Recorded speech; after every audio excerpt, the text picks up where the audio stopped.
Hello everyone, তোমরা সবাই কেমন আছো? আশা করি তোমরা সবাই ভালো আছো আর আমিও ভালো আছি। আজ আবার চলে এলাম তোমাদের কাছে নতুন আরও একটা ভিডিও নিয়ে।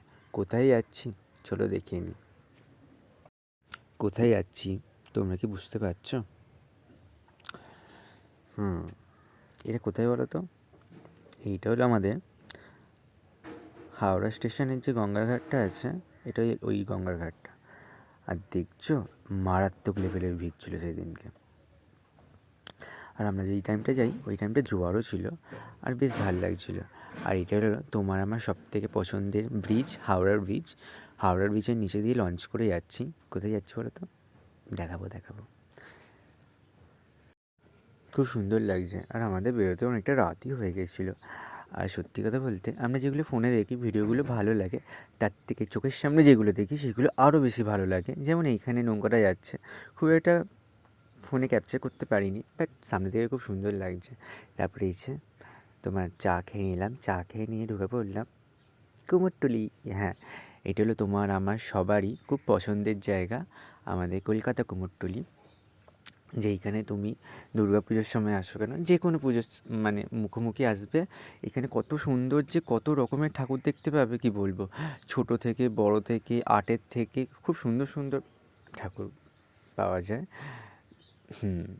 আর এখানে দেখেছো ঠাকুরের কাজ মোটামুটি কমপ্লিট, মাটির কাজ। এবারে শুধু রং করার পালা, কারণ আমরা এবছর অনেকটা আগেই গেছিলাম না, সেই জন্য বড় বড় ঠাকুরগুলো শুধু রং করার পালা। আবার কিছু কিছু জায়গায় দেখলাম মানে খড়ও বাঁধছে, আবার মাটিও লাগাচ্ছে। আবার কিছু কিছু জায়গায় তোমার পুরো ঠাকুর পুরো ফিনিশ, মাটির কাজ, শুধু রং করার পালা। আবার কিছু কিছু জায়গায় ঠাকুর পুরো ফিনিশ, মানে মণ্ডপের প্রতিও যাচ্ছে। এখানে দেখেছো ছোট্ট ছোট্ট ঠাকুরগুলো কত সুন্দর লাগছে, কি অপূর্ব লাগছে। এই ঠাকুরগুলো ফিনিশ হলে আরও কত সুন্দরই না লাগবে। আমি চেষ্টা করবো আরও সরস্বতী পুজোর আগে গিয়ে তোমাদেরকে পুরো লুকটা দেখানোর এই ঠাকুরগুলো। জানি না যদি থাকে আমি নিশ্চয়ই দেখাবো, আর যদি ঠাকুরগুলো মণ্ডপের পথে বেরিয়ে যায় দেন আমি দেখাতে পারবো না, তবে আমি চেষ্টা করব। আমি আরেকদিন যাওয়ার চেষ্টা করব তোমাদের জন্য। আর দেখলাম আমার উমার সাথে দেখা, এই সময় কি দুর্গা পুজোয় জানি না, তবে একটা দুর্গা ঠাকুর হয়েছে দেখলাম, একটাই হয়েছে।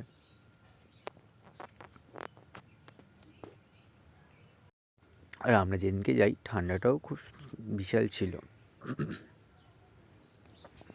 এখানে ফোনটা কীভাবে ধরেছি বুঝতেই পারছি না, নিজেও বুঝতে পারছি না।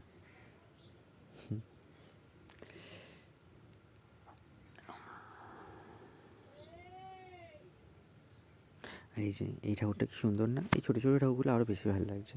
আর এইখানে সত্যি ঠাকুরের রঙের কাজ, মানে একজনের দেখলাম ঠাকুরের শাড়িতে আঁচল করছে, আর একজন দেখলাম মানে চোখে মুখে শ্যাডো দিচ্ছে ঠাকুরের। আর কি অপূর্ব দেখতে ছোটো ছোটো ঠাকুরগুলো।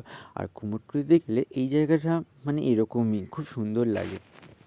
যখনই যাই তখনই দেখি ঠাকুরগুলো রঙ করে, আর খুব সুন্দর চোখ আঁকে ঠাকুরের, হেব্বি লাগে। আর এই ছোট্ট ছোট্ট ঠাকুরগুলো কি সুন্দর আছে দেখেছো?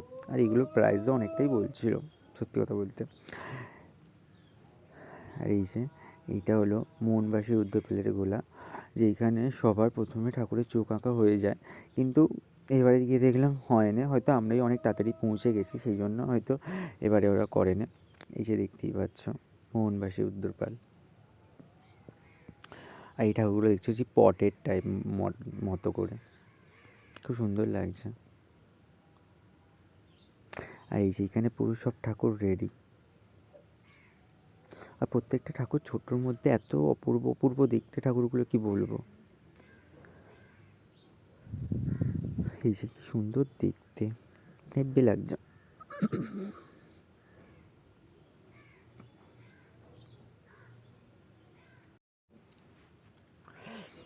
এইখানে সব ঠাকুরগুলো মোটামুটি কমপ্লিট।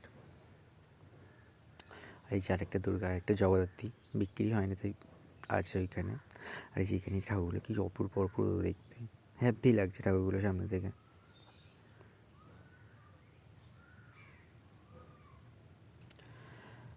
এই ঠাকুরটাও খুব সুন্দর লাগছে।